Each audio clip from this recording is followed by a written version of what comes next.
काकू, मी अर्पिता बोलते, अधिराची मोठी बहीण. कशा आहात तुम्ही? बरी आहे. तू कसा काय फोन केलास? सॉरी हा काकू, मी तुमचा वेळ घेतेय, पण मला अधिराची खूप काळजी वाटली हो, म्हणून मी शेवटी तुम्हालाच कॉल केला. काळजी?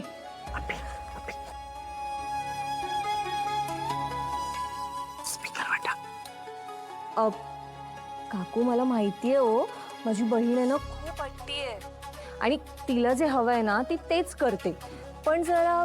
बरोबर ओळखतेस तू तुझ्या बहिणीला. पुढे बोल. काकू, तिने अशी काय चूक केली आहे यावेळेस? खूप मोठी गडबड केली आहे का? तुम्ही तिला घराबाहेर काढताय? खराब आहे मी? हो, म्हणून तर वेगळं राहण्याबद्दल बोलत होती ना ती आमच्याशी. नाही म्हणजे नवीन घरासाठी आहे ना तिने आमच्याकडे ब्रोकरचा नंबर पण मागितला. इथवर मजल गेली आहे तिची. हो ना, बघा, म्हणजे मला देखील आश्चर्यच वाटलं, पण मला जास्त आश्चर्य याचं वाटलं की स्वानंदी तिला सपोर्ट करतेय. काय? म्हणजे स्वानंदीने तिला होकार दिला या सगळ्या गोष्टीसाठी. रोहनची मोठी बहीण आहे ना ती, मग एकाच घरात दोन चुली कशाला करायच्या? उलट भावाचा संसार तिनेच वाचवायला हवा ना. बरोबर आहे. बोल, पुढे बोल. वाचवायला पाहिजे. पुढे बोल. बघा ना, पण इकडे स्वानंदीच कुऱ्हाड घेऊन बसली आहे संसार तोडायला. वाईट वाटलं. आता माझंच बघा ना, माहेर आणि सासर दोन्ही कसं सांभाळतेय मी. हा, थोडीशी तारेवरची कसरत होते, पण ठीक आहे. आईला मानसिक आधार म्हणून मी माहेरी असते आणि तिकडे सासरची कर्तव्य पार पाडायला सासरी असते. मला असं वाटतं अधिराने पण तसंच करावं, पण इथे काहीतरी वेगळंच होतंय. म्हणजे स्वानंदीकडनं ही अपेक्षा नव्हती, पण शेवटी तिच्या नवऱ्याची मोठी बहीण आहे ना. स्वानंदी हे सगळं करेल अशी अपेक्षा नव्हती. हा, आणि काकू, मी हे तुम्हाला सांगितलंय, हे कोणाला सांगू नका प्लीज. हा, म्हणजे मला अधिराची खूप काळजी वाटली म्हणून मी तुमच्या कानावर घातलं. बरं केलंस कानावर घातलंस. आता बघते मी काय करायचं ते.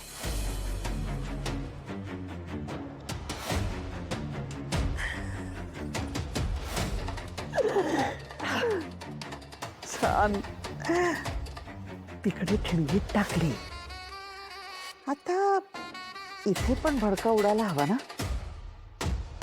आलेच.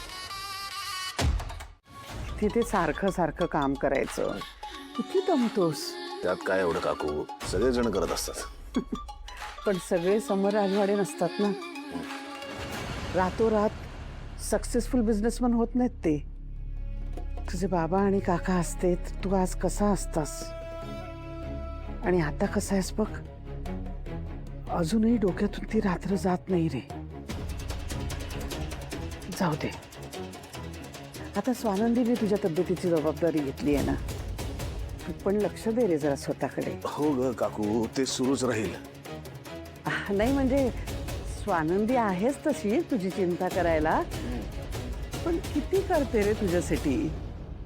छान रुळली आहे ती इथे, आणि आपणही तिला अगदी मनापासून एक्सेप्ट केलंय. घरच्या लक्ष्मीचा मान दिलाय आपण तिला.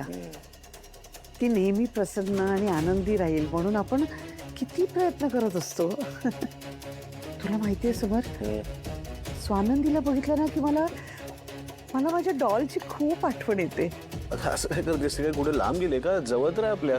म्हणायला तशी जवळच आहे, पण मनाने दूर होईल असं वाटतंय मला. सारखी भीती वाटत राहते. आधीला तिकडे कम्फर्टेबल नाहीये. समर प्लीज, मला तिकडे तिने एकटं पडायला नकोय. काय झालं काकू? ती एकटी पडली का?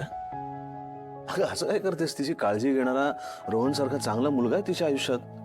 शिवाय रोहनचे बाबा देखील तिच्यावरती किती प्रेम करतात. रोहन आणि त्याचे बाबा खरंच चांगले असतील रे, पण त्यांच्या घरात अजून एक महत्वाची व्यक्ती आहे, तिची सासू. त्यांच्याबद्दलही तू हेच म्हणशील का? ती बाई कशी आहे तुला माहिती आहे, आणि माझी डॉल कशी आहे हेही तुला माहिती आहे. अरे सवय नाहीये तिला तशा घरात राहायची. तुला माहिती आहे ना, इथे आपल्या घरात तिला अशी मोठ्याने कोणी हाकही मारलेली नाहीये. तिथे ना तिच्यावर सारखी ना वसवस सुरू असते. मला ना नुसता या विचाराने कसं कसं होतंय. रोहनवरच्या प्रेमाखातर ऍडजस्ट करते सगळं, पण मला वाटत नाही ती खुश आहे. असं का वाटतंय तुला? आजीला काही बोलली का तुला? ती बिचारी किती दिवस मनातल्या मनात कुंडणार. आला होता तिचा फोन, त्या फोनवरनच अंदाज लावला मी. खूप त्रासलेली, कंटाळलेली वाटली रे ती. तिचं तिच्या सासूबाईंशी अजिबात जमत नाहीये आणि तिला तिथे राहायचंही नाहीये आता. अधिरा वेगळं राहण्याची भाषा करत होती.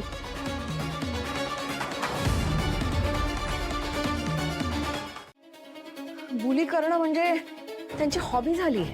सतत भांडणं करत असतात त्या फक्त कारणं शोधत असतात 24 तास. म्हणजे आता तर ना त्यांच्या भांडणाची इंटेन्सिटी इतकी वाढली आहे ना की 24 तास नवीन नवीन कारणं काढून मला सतत काहीतरी बोलत असतात, सतत माझ्याशी भांडत असतात. मला तुझ्या बरोबर हॅपी राहायचं या घरात रो. हा काय संसार आहे का सांग आपला? हे काय असं इमॅजिन केलं होतं का आपण? यु नो व्हॉट रो, लाईफस्टाईल, पैसा हा माझा कधी प्रॉब्लेमच नव्हता. I just want to be happy with you. मला या घरात फ्रीडम हवाय, ऍटलीस्ट फ्रीडम हवाय. या घरात छान मेमरीज क्रिएट करायच्यात मला. त्यातलं काहीच घडत नाहीये इथे. ते फक्त आणि फक्त भांडणं होत आहेत. यु नो व्हॉट, सतत स्ट्रेस. मी अजून कधीपर्यंत शांत राहू सांग ना? का शांत राहू? आणि अधिरा अधिरा अधिरा ऐक ना प्लीज. मला तू जे बोलतेस ते कळतंय, सगळं कळतंय.